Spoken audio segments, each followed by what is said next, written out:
Well, good morning, everybody, and thanks for joining us this morning for the 17th edition of the Global Risk Report. I'm Chris Lay, CEO of Marsh and the Country Corporate Officer for Marsh McLennan here in the UK. And over the next hour, we're going to get an overview of the report and the key insights from Carolina Clint, our Risk Management Leader for Europe. And then following that, Elsa King, our Chief Client Officer here in the UK, will lead a panel discussion.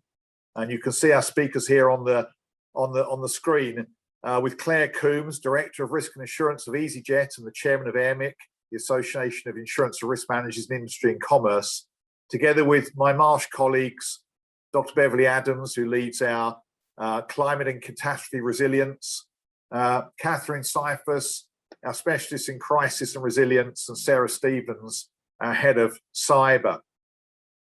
And during the webinar, I'd encourage you all to post your comments and questions using the Zoom Q&A function. We may have time for questions at the end, but in any event, it's good to get out, express what we're thinking, perhaps what's on our mind in that function, and maybe there'll be some conversation between each other in the chat as we go. Well, look, just before I hand over to Carolina, I'd like to make a couple of comments myself about the report and some perspectives I have as we look at 2022 and beyond. Of course, COVID-19 and its economic and societal consequences continues to pose a critical threat to the world. And perhaps the word that jumped off the page for me when I read the report was divergence. The poorest 52 countries, home to 20% of the world's population, only 6% of the population have been vaccinated in this group at the time of writing the report. The statistics haven't changed that very much over the recent months. And by the time we get to 2024, excluding China, the developing economies will have fallen 5.5% plus below their pre-pandemic GDP levels, growth levels. So what does that mean for us as we go forwards? What does that divergence mean for economic recovery, for society, for the environment, for technology, for trade and for growth? These are big questions, and certainly it struck me there's a whole agenda here that we need to get at as we look at the future. But also, like me, you might have the same emotion every year when we launch the Global Risk Report. This is a great report, terrific insights. But how do I actually use it? What action can I take? How can I actually get traction with others in my organization as a result of the report? It's a question that I often get asked. Well, I'd say this, for the very first time, perhaps, we've seen the impact of a low frequency, high severity risk play out in its most dramatic form. Something that we've talked about a lot, but perhaps people have struggled to realize. And perhaps for the very first time, risk has become something less theoretical in the boardroom, and the devastating impacts become most real. If this isn't a time for us to take action on the back of the Global Risk Report, I don't know when we can use it ever more powerfully. So let's not miss that opportunity. And let's use this report as perhaps a playbook for a conversation in our organizations about how to become resilient in the future. But with that, I'll hand over to Carolina, who's going to give us an overview and some insights into the report. Carolina, thank you. Thank you, Chris, and good morning, everyone. I am joining you today from Stockholm, Sweden. And I'm here to give you a bit of a macro perspective and share some thoughts on what the emerging risk landscape means for companies and organizations, and really connected to the themes identified in the Global Risk Report 2022. And to Chris's point, the overall theme of the 2022 report is divergence, and it discusses how COVID-19 and its variants, economic recovery and industry trends, and geopolitical shifts that are now affecting individuals, companies and countries in very different ways. And the report goes into deep dive chapters exploring 4 areas of emerging risk: a disorderly climate transition, cybersecurity, migration pressures, and then competition in space. And the final chapter looks at resilience lessons and how now, 2 years from the onset of the COVID-19 crisis, the actions and behaviors of all stakeholders will determine how quickly the world recovers and embeds the resilience needed to prepare for the next shock, because there will be another shock. Short and medium term, respondents to the Global Risks Perception Survey signaled societal risks in the form of social cohesion erosion and livelihood crisis as most concerning, in addition to environmental risks. Longer term, over a 10-year horizon, the health of the planet really dominates concerns. So environmental risks are perceived to be the 5 most critical long-term threats to the world, as well as the most potentially damaging to people and the planet, with climate action failure, extreme weather events, and biodiversity loss ranking as the top 3 most severe risks. Infectious diseases are ranked 5 on short-term risks, but doesn't make up the top 10 categories, medium or long-term. Technological risks, such as digital inequality and cybersecurity failure, are not even on this slide, but made the top 10 list as critical short and medium-term threats to the world, according to the survey respondents. They do, however, fall back in the rankings towards the long term, and none appear among the most potentially severe, which, according to the report, is indicating a possible blind spot in risk perceptions. So what does this mean for us? Well, one thing is clear. It's not enough to consider the day-to-day risks of doing business. Planning to be resilient in the face of the unexpected is more critical than ever. So we're going to take a look at some different aspects here. The climate crisis remains the biggest long-term threat facing humanity, and we continue seeing temperature and sea level rises, extreme weather events such as wildfire and catastrophic floods worldwide, which are compromising critical infrastructure, crop production, and the livability of many heavily populated areas. Climate-related risks are also really amplifying growing tensions coming from trade, geopolitical, and domestic conflicts. As we saw at COP26, individual countries and industries are responding to climate risks in different ways. And this might have cascading effects and create some new challenges. And some examples could be the formation of climate agenda blocks and global challenges arising from the differing interests of these blocks, or economic disruptions related to the adoption of sustainable tech.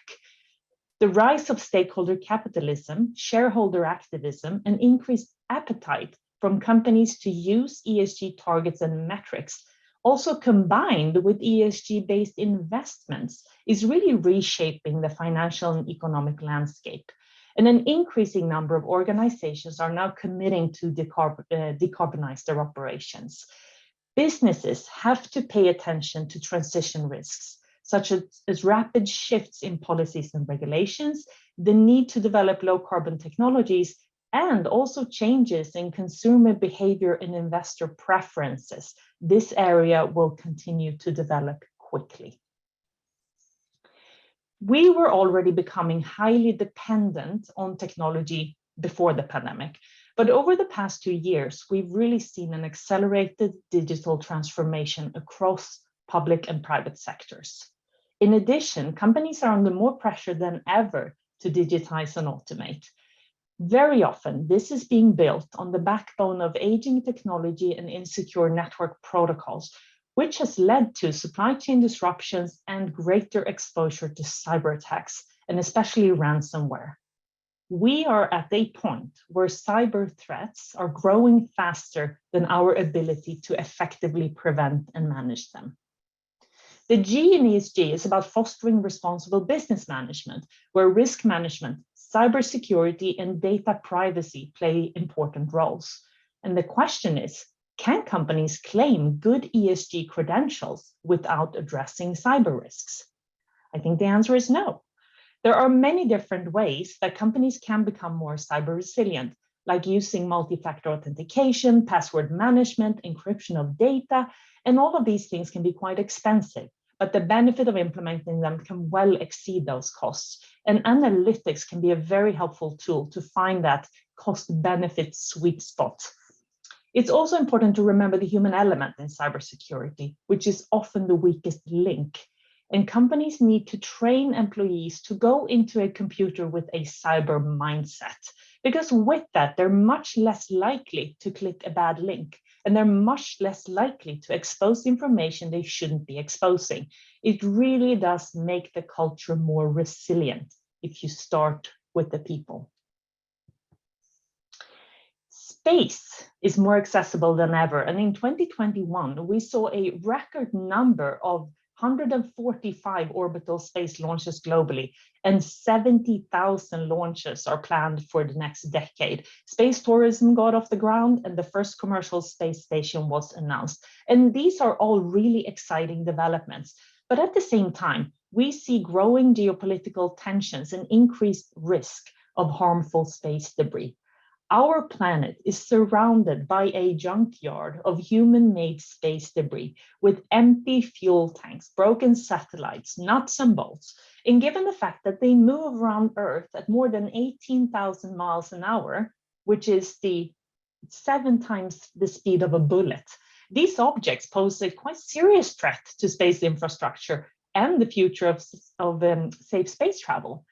It could also pose an environmental hazard if things start falling to Earth without burning up on re-entry. So any business that rely on space infrastructure, and by that it could even mean fast, reliable internet, should consider the impact of supply chain interruption caused by space risks as the commercial race to the stars intensifies. So the pandemic has highlighted that high impact, low probability events do happen. And they're not just scenarios to consider for a tabletop exercise. We see more senior executives and boards are open to and interested in discussing risk and resilience. And we now have the opportunity to bring risk forward in a meaningful way. Resilience is a journey, it's not a destination, and resilience measures should not only focus on a company's own assets and processes, but also the vulnerabilities of those in the supply chain, utilities, service providers, suppliers, and also customers. What we find, generally speaking, is that most of the things companies are worrying about are too short-term and modest. It is important to take a holistic view of operations and strategies, not just dust off the risk register of last year, but take a fresh look at climate risk, cyber risk, emerging technologies, and geopolitical risks, and how those could potentially impact operations. And then take the opportunity to review the risk mitigation and management plans, and especially as it relates to fast-moving risks that could potentially damage reputation and operations in a very short period of time. And then finally, look at these risks through the lens of whether it's possible to align overall strategies with the direction of change and capture opportunities that comes with it. Connecting risk with strategy is really key. Thank you so much. I will hand it over to Elsa. Over to you. Thank you. Thank you, Carolina. From Stockholm back to London, and from one risk management leader at Marsh to another. Look, Carolina, that was a great summary. Thank you very much for that overview. It's really perfectly set the scene for this part of the webinar, which is our panel discussion. And before I come to my guests, can I remind everybody that you can submit questions? I can see a few coming through already. And you can do that via the Q&A button at the bottom of your screen. We're going to aim to cover as many questions as possible this morning. We've only got the hour, but we've already got some questions. So thank you to those that sent in your questions during the registration process. So let's get straight to the panel. And I'm really delighted to be joined by this esteemed selection of industry experts that Chris has introduced you to. They're going to be responding to your questions. And we'll also come to additional questions you might be sending in during the panel debate. But I really am delighted to be joined by Bev, Sarah, Catherine and Claire. And Claire, thank you especially for joining us and agreeing to be part of this Marsh discussion and bringing a client's perspective to our debate. And if I may, I'd really like to come to you first, Claire. Carolina, I think, really efficiently distilled the top risks by time horizon, and of course touched on climate and digital developments. But as a risk professional in your role, and of course as chair of the AMIC board, what are your initial thoughts about the report? Thanks, Elsa. So, you know, I support those key risks that Carolina highlighted as being identified as the ones that I'm hearing from various risk managers that they are concerned about at the moment. And I'm sure with your expert panel of Marsh people here, we're going to dive into the more specifics of those through this panel conversations. So I thought what would be useful now is just to give you some observations that I'm hearing from risk managers. So in general, what we've noticed since the pandemic is that individuals are looking at longer time horizons and ensuring that they are taking relevant actions now. So the splitting of risks into these time periods, as was shown on the slide, is really useful. AMIC is actually currently scoping a project to look at what appropriate short-term, medium-term and long-term timeframes are for various businesses and how the certainty of risks are assessed and how often they should be reviewed. So additionally, risk managers are spending more effort considering those high impact, low likelihood risks on risk registers, such as the pandemic and, as highlighted in this report, other infectious diseases, to confirm whether these are getting enough focus. It's important that these risks are not considered as black swans, but they're grey rhinos. So we do know they exist, but boards are inclined not to address them. And our research indicates that boards have tended to focus on the near term and on the risks that they feel are easier wins or are easier to understand. And the global context in which these risks play out has obviously changed. You know, the world is not the same. It's unpredictable. There isn't a new normal. There is no certainty, and this is what risk management is about. It's managing uncertainty on our objectives. So we have seen these trends in increased inequality, be that in national vaccination rates or wider disparity of income or access to technology. And this has impacted international movement in an unprecedented way and is having a major impact on global supply chains. So I also think that in some organisations, I've seen the traditional view of people risks expanded into these wider societal risks and changes in society.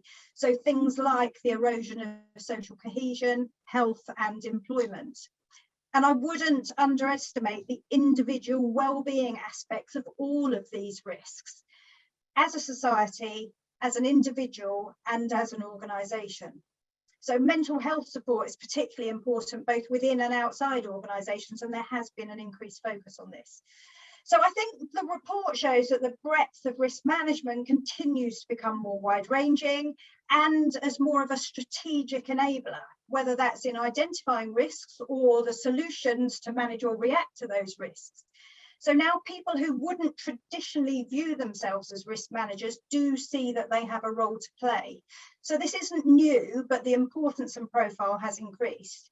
So this means that professional risk and insurance managers like us can use their skills to help others understand how to identify and manage risks and protect organisations from the impact of these risks. So overall, I'll just highlight the need to take a longer term view, but whilst being highly agile in the present.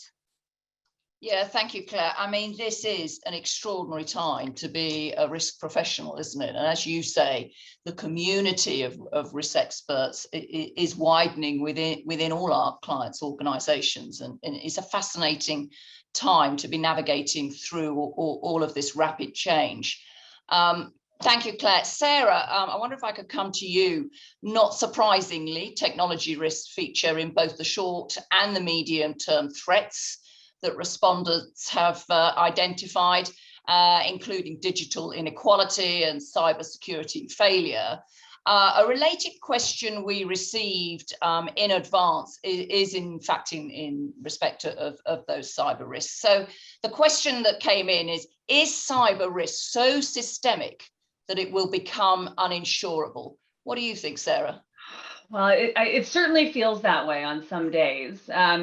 But I think, and I would guess Claire would echo this, I think the answer for our clients is it can't be uninsurable. And so in some ways, when I think about cyber risk as a whole being referred to as systemic to the point of uninsurability, I think that's kind of an overreach, and we have to reframe it from calling cyber risk itself systemic to saying it's a pervasive risk, it's a interconnected risk, it's a risk that's not widely understood.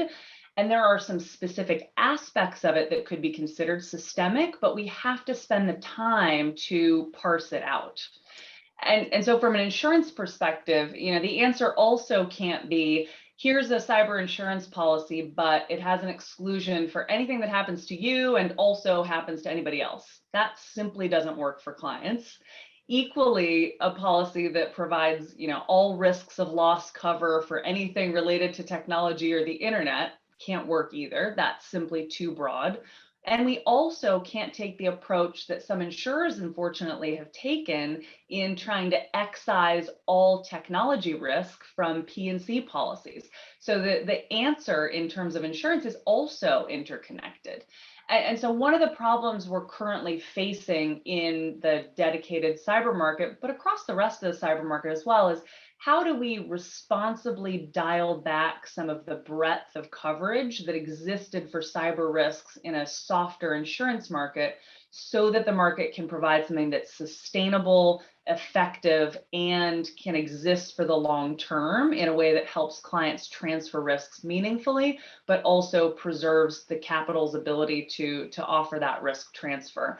And to do that, we're going to have to tackle some, and we are tackling some pervasive issues, and those are cyber actions by nation states outside of a physical conflict, the interconnectedness of a few really large cloud service providers that are incredibly widely used. As we've seen with some recent incidents, common vulnerabilities in widely used technology that can be a backdoor for attackers to get into many, many, many targets. And then similarly, but a little bit different, just the fragility of the technology supply chain. We know that attackers, and particularly nation state attackers, will go after the weakest link in a supply chain to cause a disruption or to get to a much bigger target.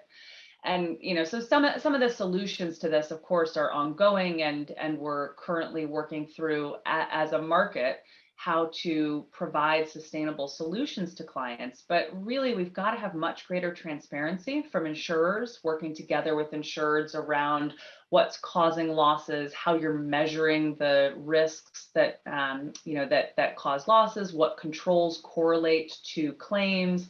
We've got to have a clearer understanding of how we can manage and transfer some of the more systemic aspects of cyber risk. So there are some reinsurance solutions that we need to be thinking about. It can't simply be every direct market shoulders the burden.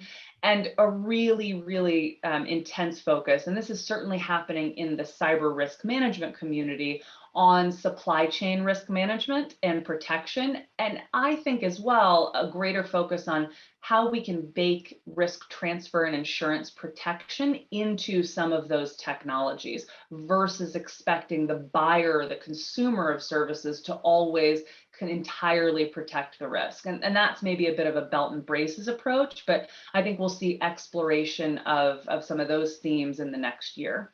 But I'm sure others have perspectives on this topic as well. Yeah, I'll just jump in there, Sarah. I completely agree. And I think that the role of risk management practices are becoming more and more important here. So in the case of cyber, we're talking about your basic cyber hygiene practices, such as encryption, MFA, updating firewalls. And these really matter when you consider, for example, that 90% of ransomware is delivered by email phishing. But that said, I think if you do one thing from kind of the cyber risk management practice, it would be to have an incident response plan. And this means that if something does go wrong, you can quickly detect it, contain it, and recover. Thanks, Kathy. Thanks for adding that. Claire, did that resonate with you? It did. I have to apologise. My internet connection is not great, so I missed a few words in there. But for me, you know, the digital risks have increased with digitalisation and development and reliance on systems, particularly to meet the needs of the pandemic and with the increased hybrid working and working from home. So, but from my experience, a lot of focus has been placed on these changing risks, and so I think they are still manageable. They're not out of control. So, you know, if you treat digital safety risks as you would physical safety risks to manage them, you know, you identify them, you prevent them, you detect them, you mitigate them, you report them, and put in simple measures. So in our hybrid working environment, we've added a really easy step for our employees to report if they've got any concern about an email they've received. So they literally just press a button and then it is investigated and somebody comes back to them, and that is creating that positive cyber risk and digital safety culture. It's really important that we continue to horizon scan for new risks in this space as well. And as we just touched on, as well as identifying those controls, you really must assure them. You can't assume they're working. We have to check that they are working, and things like access controls are fundamental. I think something we're thinking about from AIRMIC is the recognition of a distinction between cyber security and cyber resilience. And that's important. So 39% of UK businesses have reported having cyber security breaches or attacks in the last 12 months. And that's a security issue, not necessarily a gap in resilience, because if there have been breaches, but there's been no impact on the business, then that would, AIRMIC would argue that then we just need to pay more attention to that resilience. You know, the attacks can be defended. So we need to step back and be clear about what we mean about cyber resilience and how it differs from cyber security, or if it's part of cyber security, what does that mean through a resilience lens? Cybersecurity has definitely risen up the agenda in 2021, with suppliers and customers asking for more information. In terms of insurance, it is worth highlighting a bugbear for AIRMIC members, in that how disparate and extensive the questions from different cyber insurance underwriters are, making cyber insurance renewals especially trying. So some measure of standardization of cyber taxonomy and a better understanding of what good cyber data looks like would be really helpful from our perspective. Thank you, Claire. And actually, I'm going to come to Sarah on that point, because we've had a few other questions that sort of echo that need. And as you say, as the risks accelerate and we need to get our arms around what that means, actually the principles of risk management don't need to be revolutionized. We actually need to be thinking about how do we educate the insurers around what this risk means without it being so onerous that that's an impossibility for clients to actually help them with that understanding. So I'm going to come back to Sarah, if I may, because we did have another question about the cyber market. And the question was, Sarah, how can risk managers best prepare for an approach to the hard cyber insurance market? And that's something that's very much on your and my desks, but I wonder if you could share your thinking around that. Yeah, and I mean, this is something that, you know, we empathize so deeply with our clients on this topic, because it can be, as Claire says, a lot of questions, and it can be quite time consuming, and it can be a lot of back and forth. And I think it's important to think about the way we approach the market has to have shifted with the underlying reasons the market has changed. And what I mean by that is, you know, cyber insurance market is at a very challenging point in its cycle. And the reason for that is because criminals largely have shifted their tactics over the last few years. So where we used to think about a really, really difficult cyber risk and a company who had a lot of cyber risk being a company that had valuable data to steal. So you were a target for some reason because of who you are or what you had. And the thing we've seen in terms of that shift of criminal behavior is criminals realize actually it's a lot of trouble to steal data package it up on the black market and resell it? What if I just go after anybody with an unlocked door, lock up their systems, and get them to pay me directly? And so that business model change in the criminal community has led to an environment where anybody can be a target. And so the real focus is less on what industry are you in, and therefore how do you protect your crown jewels? It is much more about how do you measure up against this specific set of common vulnerabilities that we see across clients. And so the great news about that is that over the last year and a half of experience in the market, we have the answers to the test. We know the questions that markets are going to ask, and we know what good looks like. So the absolute best thing that you can do when starting a cyber insurance renewal is to measure yourself against the 12 key controls. Do that 6 months out, 8 months out, and make sure that we spend some time focusing on improving the risk management in those areas that we know insurers care about.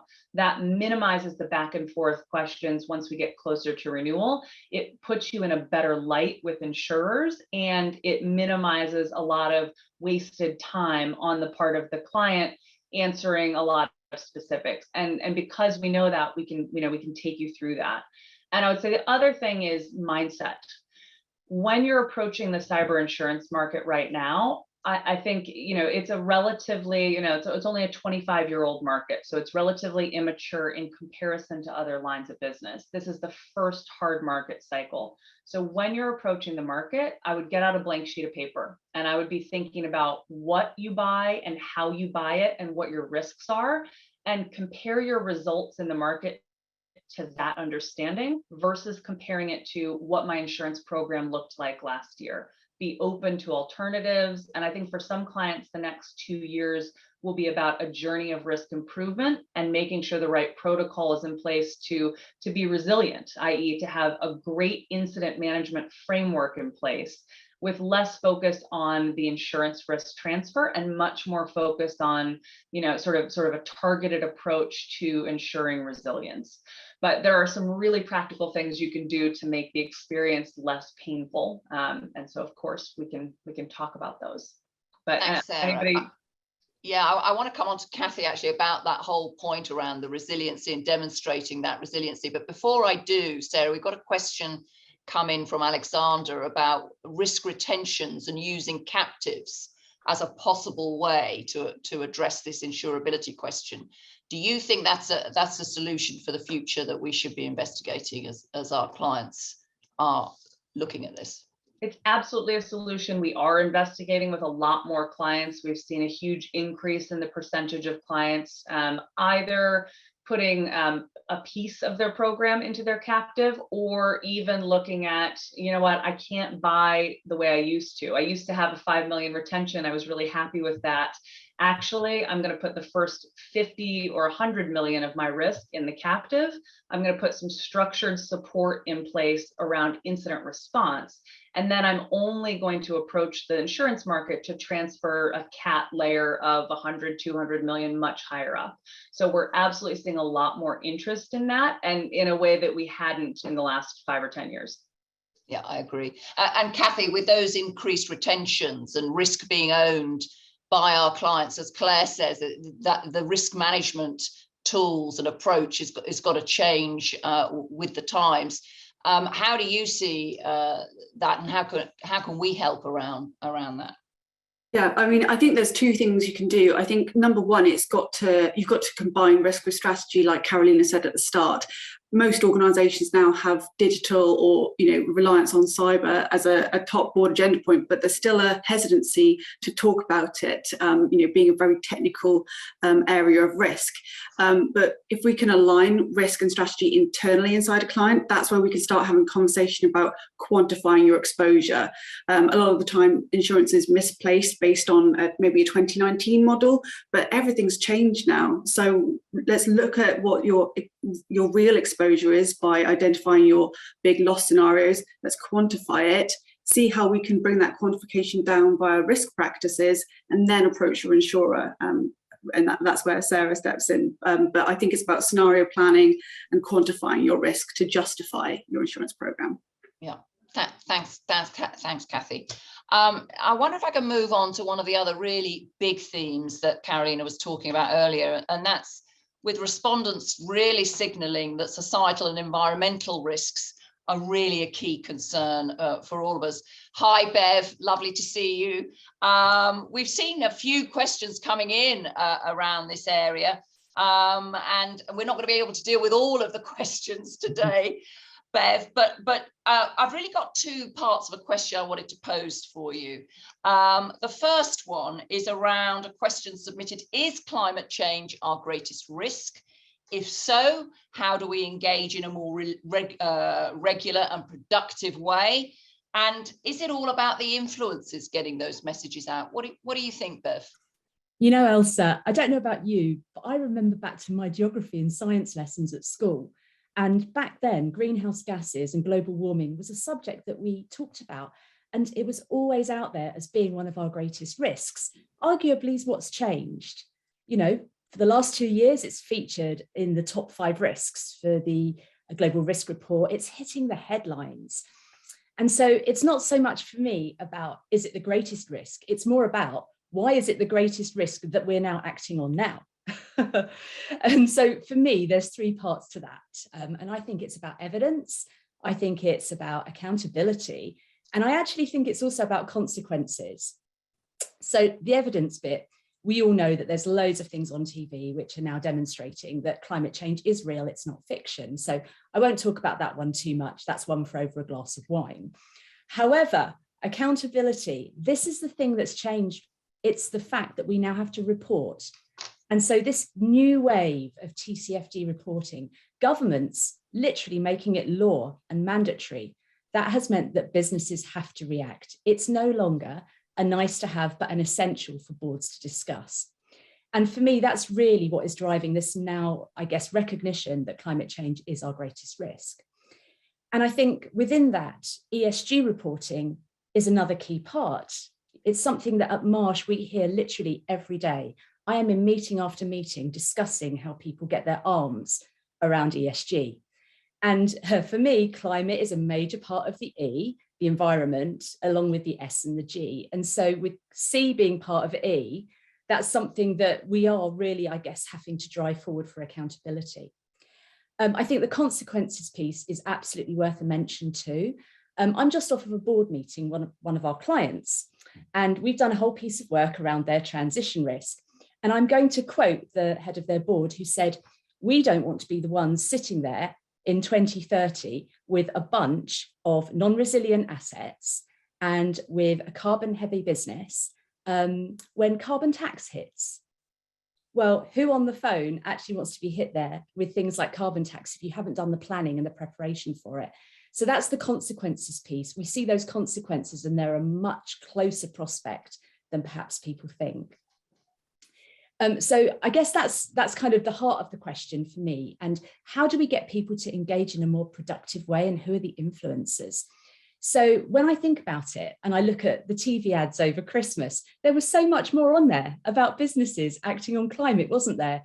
I can think of loads, and it was all about their green credentials and how they're actually embracing climate.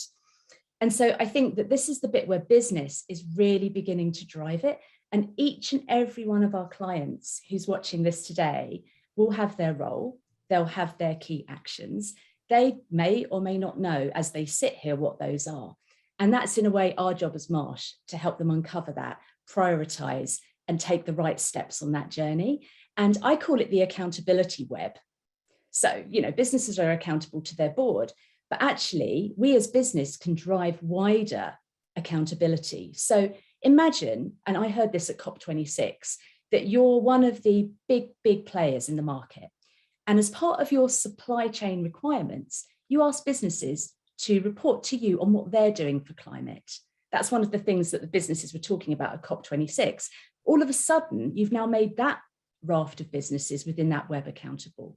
And that's key. It's a key way why we as the business community are influencers.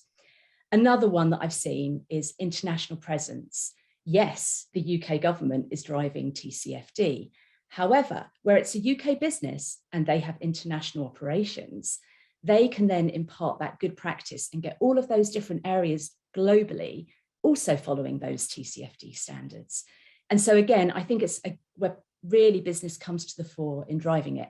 And I guess, sorry, long answer, but a very, very good question. My last point is that we as risk professionals, we are key influencers, because how many times have I heard it in the last year and a half?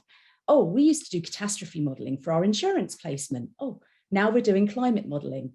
Believe it or not, as professionals, we often know the most in an entire organisation about how to start embracing this, modelling it, getting the numbers down, and then making informed actions. Nobody wants to act on guesswork. It's all about actually running the scenarios, doing the modelling.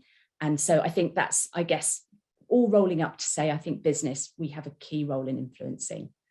I think you're absolutely right, Bev. And I'm looking at the chat from Chris that he's posted there. And it's absolutely right. We're very proud to be the strategic partner of the World Economic Forum, and that the whole of the Global Risk Report is available to everyone on this call, and we'll share the link with you at the end. But Claire, I totally agree that corporates now in the world are almost leading the way on these big subjects. They're almost eclipsing governments and administrations in leading the way. And you talk about well-being earlier. I think on the very broad subject of ESG, I do think that the corporates are leading the way, and our clients are those key influences, as Bev said. I'm assuming you'd agree with that perspective too. Yeah, I totally agree with what Bev said. And whilst you say we're leading the way, some of that is enforced by the regulation, as she said. So, you know, more and more organisations are asking each other about their climate and ESG credentials in order to do business, so to get financing or to get insurance, you know. And the environmental risk is at the top of a number of risk registers, but that's both the long-term impacts in terms of these reducing emissions and preparation for more regulation, but also those immediate impacts, including the governance and reporting requirements in this space. You know, EasyJet, we want to do the right thing, and it's obvious with what we've done in the environmental space. So we were the world's first major airline to operate net zero carbon flights across our entire network, and we've invested in neo aircraft which are more efficient and lower noise, and we're trialing different sustainable aviation fuels. But we've also done a lot of work with the Cambridge Centre for Risk Studies to look at the impact and likelihood of these different long-term scenarios and on the climate change transition risks. And what has happened is it's become completely cross-functional. So at the moment, we are running some workshops with 52 different colleagues in our business that have leading roles in managing climate change transition risks. It affects everything. So, you know, I think we have to be very cognizant of that. And, you know, the aviation industry, we've scored quite well on some of our CDP disclosures, but actually the industry average for risk disclosure was a level C. So there's more we can do as an industry to communicate what we're doing. So I'd say, you know, climate change is not a risk that you can solve as an individual, but many individuals working together can tackle this risk. And I completely echo Bev's point about accountability. And I agree, learning from each other. It's an amazing community of risk managers that can share in that thinking. And Bev, you mentioned COP26 and that you've been to listen to all of the inputs and contribute in Glasgow. What would be your key takeaways for 2022 coming out of the COP? Well, I had quite a few, and I like to call them my kind of watchwords for the year. So Claire, I think you're so spot on about transition risk, and that was actually, if I think about it, my number one watchword. So for me, transition risk is all about how a business journeys to be net zero, and then how, I guess, the future climate change conditions are going to affect that business. And that was what was a hot topic. Everybody was now moving their mindset from just thinking about their net greenhouse gas emissions to then start thinking about what is that journey, what is that roadmap, what is that plan? And so I know, Claire, you and I share some kind of common areas where we work similarly on transition risk.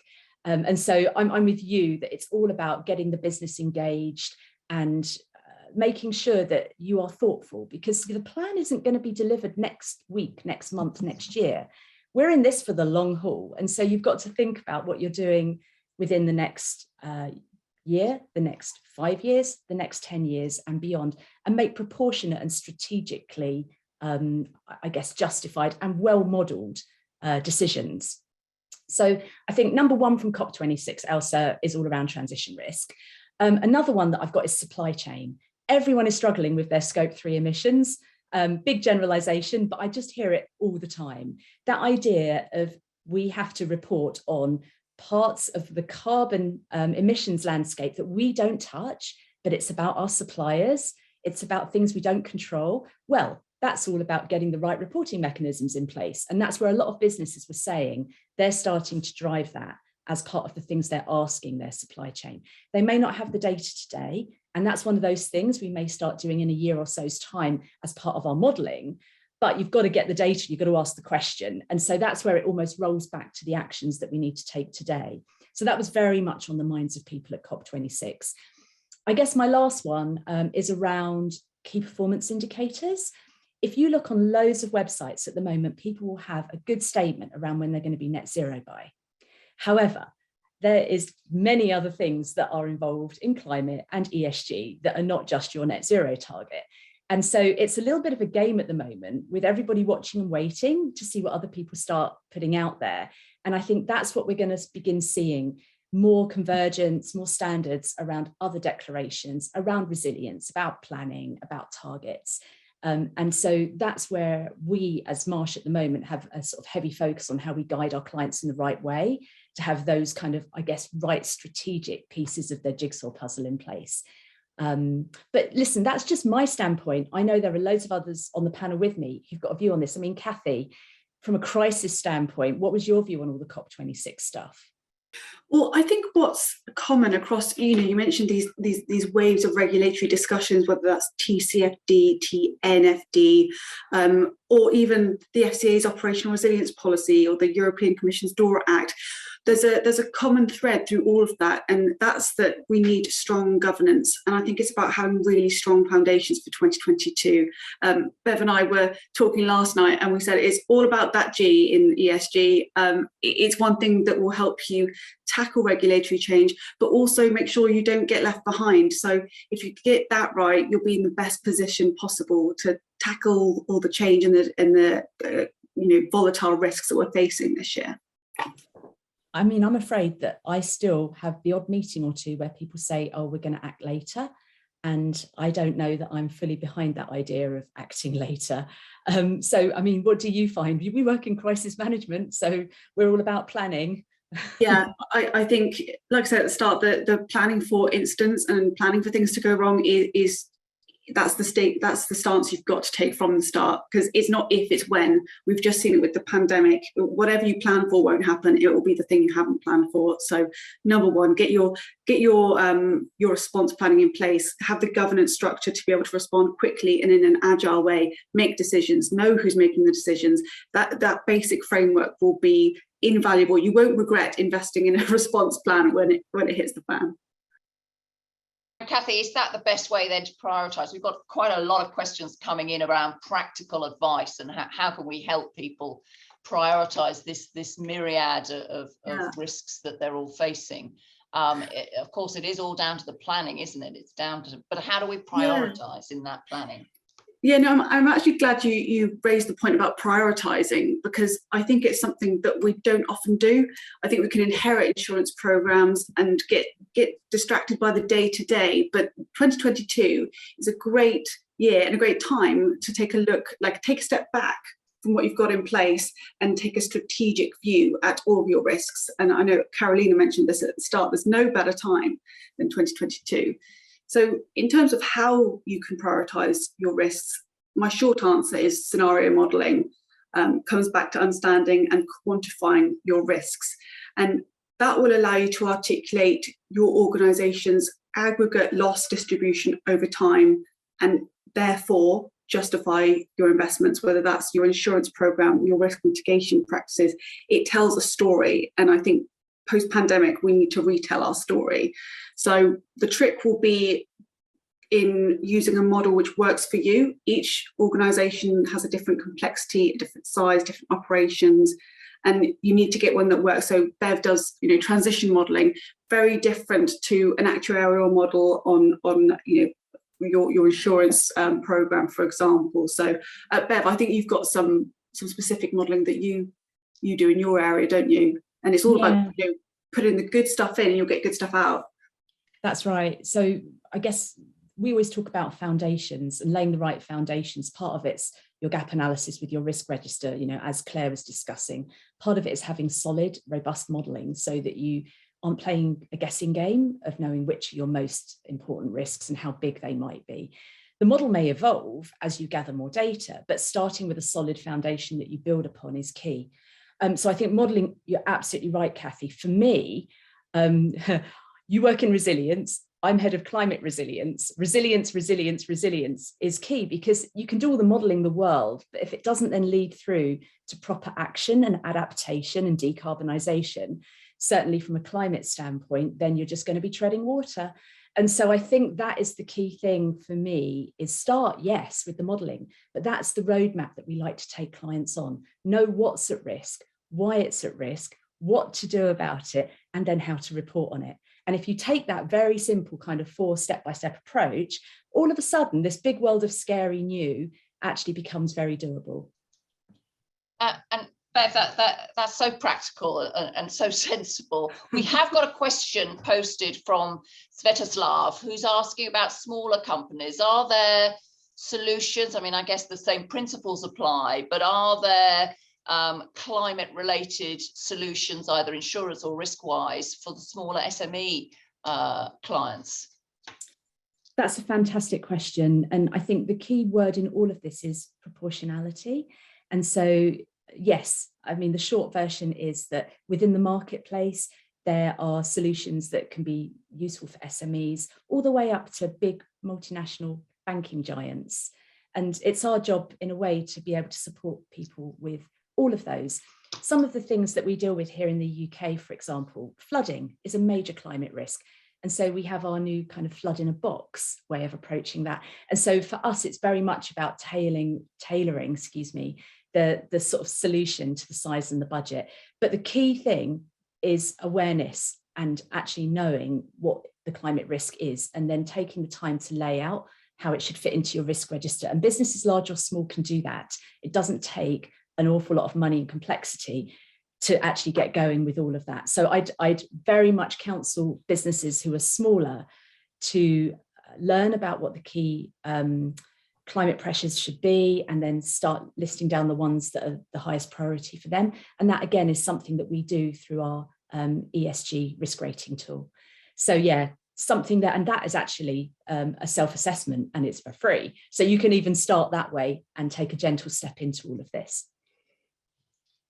Thank you, Bev. And all of this focus on prioritising and planning is absolutely key across all of the risks we've been talking about. Sarah, we did actually get a question in asking whether you could repeat about the plan that you need to undertake to be resilient. But we've also got another question about how can we as risk professionals, brokers and carriers, insurance companies, really help and work as closely as we can to manage it and identify risks better, and what mechanisms can we share? So how can we all work together to make this an easier project for all clients?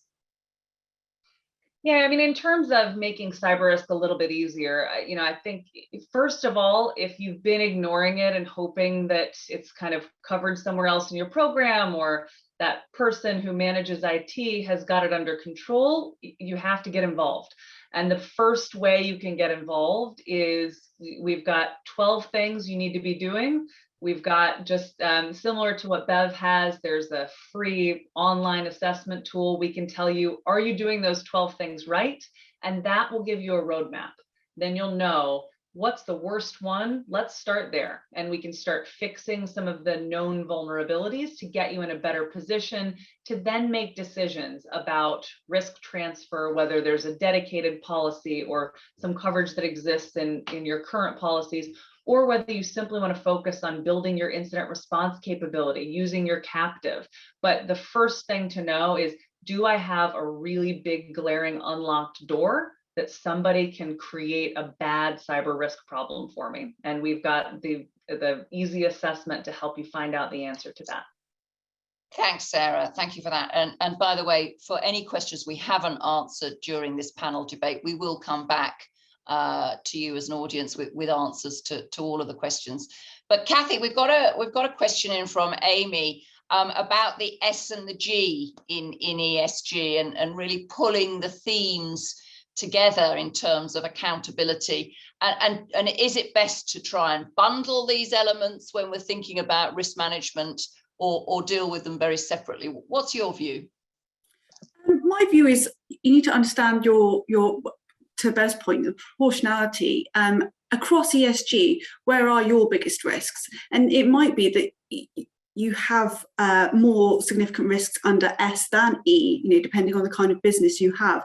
And so you need to kind of design your program around what's important to your business. I would say, short answer, yes, bundle it all together. It should still be under the same governance structure. It should still be viewed under risk management. It's just understanding which risk is most significant to you, S or E. Thanks, Kathy. And Claire, we're coming to the end of our time now, but do you have any concluding comments from your perspective as a risk leader?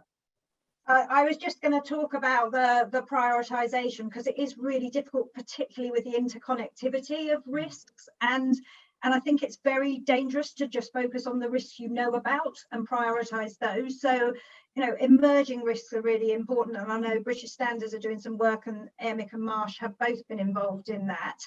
And it is acknowledging that the key risks that might kill an organisation might not be on your risk register. So it is about keep thinking, take the support of your brokers and insurers and to help you identify what's up and coming. And prioritisation is really, really difficult, but you've got to focus on what matters most and what could have a disastrous effect on a company.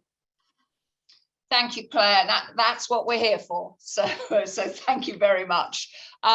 Look, we're sadly coming to the end of this session. I don't know where the hour has flown by, but I would like to thank my amazing panel for sharing their thoughts and their insights and also their experiences.